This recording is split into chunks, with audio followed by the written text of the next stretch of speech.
Hi everybody, Mrs Wharton here and Leo the dog. I hope you've all had lovely Mother's Days and been looking after those lovely mummies of yours. I hope you're sitting comfy and ready for your nighttime story. As many of you know, especially in RDW, if there's an excuse to wear a onesie, Mrs Wharton will wear one. So I'm excited to get to read you my story in my comfies. Hopefully you're in your comfies too. I'm ready for bed. Thank you all for voting. There were so many votes on there, but we can reveal the winner. Let's do a drum roll. Ooh. And the winner is the bear who stared. Are you sitting comfy? Then I shall begin. There was once a bear who liked to stare and stare and stare. Can you stare? Try really hard not to blink. Can be a bit scary when someone stares at you. Every day, Bear emerged from his cave and stared at the first thing he saw. One morning, he stared at a family of ladybirds who were having their breakfast on a small leaf. "What are you staring at?" squeaked Daddy Ladybird. "We're trying to have our breakfast in peace, you know." And with that, they scuttled off to find somewhere else to eat. Bear strolled further into the forest and climbed a big tree. He stared at a bird feeding her chicks in their nest. "Can I help you?" asked the bird. Bear did not answer. He just stared.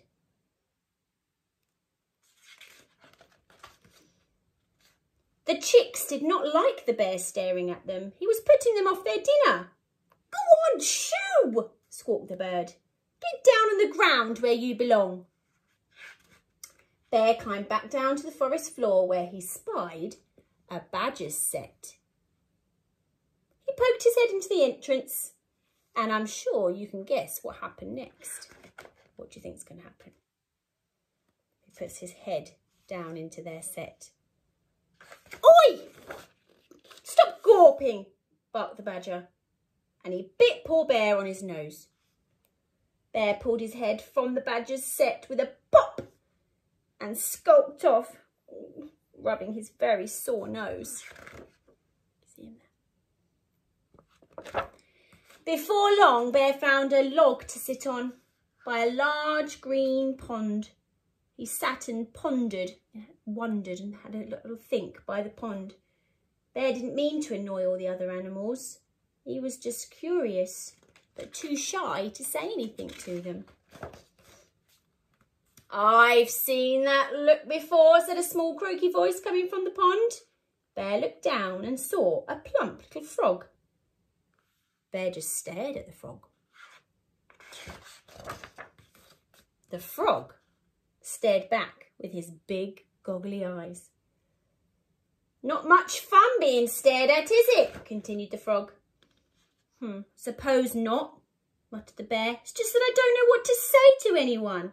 And before I've had the chance to think, it's too late." Bear stared into the water and saw another bear staring back at him with the same wide, curious eyes. He looked just like Bear in every way, but this bear wobbled and was a strange green colour. Who do you think that is in the water? Then something extraordinary happened. The green bear blinked and his mouth turned into a little smile, which turned into a big, happy grin. "You see," said the frog, "sometimes a smile is all you need.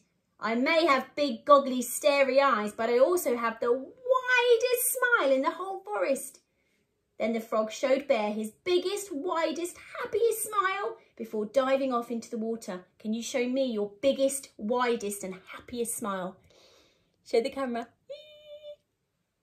As the frog disappeared, so too did the wobbly green bear.